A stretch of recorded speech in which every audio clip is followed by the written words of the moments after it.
Otkrivanje života koji leži ispod vaše životne situacije. Ono što vi podrazumevate pod životom trebalo bi preciznije nazvati životnom situacijom. To predstavlja psihološko vreme, prošlost i budućnost.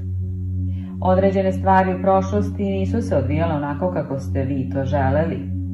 I dalje se opirete tome šta se desilo u prošlosti, a sada se opirete i onome što jeste. Nada je ono što vam daje snagu, ali nada vas drži usmerenim ka budućnosti i taj neprekidni fokus produžava vaše poricanje sadašnjeg trenutka, a time i vašu nesreću. Zaboravite na trenutak na svoju životnu situaciju i obratite pažnju na svoj život. Vaša životna situacija postoji u vremenu. Vaš život je sadašnjost.